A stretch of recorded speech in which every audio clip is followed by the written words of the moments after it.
ಪ್ರಾಣ ಹೋದರೂ ಸಹ ಈ 9 ವಿಷಯಗಳನ್ನು ಯಾರಿಗೂ ಹೇಳಬೇಡಿ. 1. ಸಂಪಾದನೆ. ನಮ್ಮ ಸಂಪಾದನೆಯ ಬಗ್ಗೆ ಎಂತಹ ಪರಿಸ್ಥಿತಿಯಲ್ಲಿ ಸ್ನೇಹಿತರೊಂದಿಗೆ ಆಗಲಿ ಸಂಬಂಧಿಕರೊಂದಿಗೆ ಆಗಲಿ ಯಾರ ಬಳಿಯೂ ನಮ್ಮ ಸಂಪಾದನೆಯ ಬಗ್ಗೆ ಚರ್ಚಿಸಬಾರದು. 2.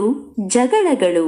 ನಮ್ಮ ಕುಟುಂಬದಲ್ಲಿ ನಡೆಯುವ ಜಗಳಗಳ ಬಗ್ಗೆ ಯಾರೊಂದಿಗೂ ಸಹ ಚರ್ಚಿಸಬಾರದು. 3. ವಯಸ್ಸು. ವಯಸ್ಸಿನ ಬಗ್ಗೆ ಬೇರೆಯವರೊಂದಿಗೆ ಚರ್ಚಿಸಬಾರದು ಹಾಗೂ ಹೇಳಬಾರದು. ಯಾವುದಾದರೂ ವೃತ್ತಿಗೆ ಸಂಬಂಧಿಸಿದ ದಾಖಲೆಗಳಿಗೋಸ್ಕರ ಹೇಳಬಹುದು. 4. ಮಂತ್ರ. ನಮ್ಮ ಬಳಿ ಇರುವ ಮಂತ್ರವನ್ನು ಮತ್ಯಾರಿಗೂ ಸಹ ಹೇಳಬಾರದೆಂದು ಹಿರಿಯರು ಹೇಳುತ್ತಾರೆ. ಅದಕ್ಕೆ ಪುರೋಹಿತರು ಮಂತ್ರವನ್ನು ಕೇಳಿಸಿ ಕೇಳದಂತೆ ಹೇಳುತ್ತಾರೆ. 5. ದಾನ. ದಾನ ಮಾಡಿದರೆ ನೀವು ಯಾರಿಗೂ ಸಹ ಹೇಳಬಾರದು.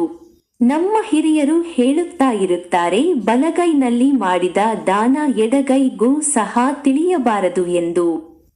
6. ಸನ್ಮಾನ. ನಮಗೆ ಯಾವಾಗಲಾದರೂ ಸನ್ಮಾನವಾದರೆ ಅದನ್ನು ಯಾರಿಗೂ ಸಹ ಹೇಳಬಾರದು. ಬೇರೆಯವರು ಹೇಳಿಕೊಂಡರೆ ಪರವಾಗಿಲ್ಲ, ಆದರೆ ನಮ್ಮದು ನಾವೇ ಹೇಳಿಕೊಳ್ಳಬಾರದು. 7. ಅವಮಾನ. ನಿಮಗೆ ಯಾವಾಗಲಾದರೂ ಅವಮಾನವಾದರ ಅದರ ಬಗ್ಗೆ ಯಾರಿಗೂ ಸಹ ಹೇಳಬಾರದು, ಏಕೆಂದರೆ ಸಂದರ್ಭ ಬಂದಾಗ ಅವರು ನಿಮ್ಮನ್ನು ಅವಹೇಳನ ಮಾಡುವ ಅವಕಾಶವಿದೆ. 8. ಔಷಧಿ. ನಾವು ಬಳಸುವ ಔಷಧಿಯನ್ನು ಸಹ ಹೇಳಬಾರದು. 9. ಆಸ್ತಿಗಳು. ನಿಮಗಿರುವ ಆಸ್ತಿಗಳ ಬಗ್ಗೆ ಯಾರ ಬಳಿಯೂ ಸಹ ಚರ್ಚಿಸಬಾರದು, ಏಕೆಂದರೆ ಸಮಾಜದಲ್ಲಿ ಎಲ್ಲರೂ ಸಹ ಒಳ್ಳೆಯವರೇ ಇರುವುದಿಲ್ಲ.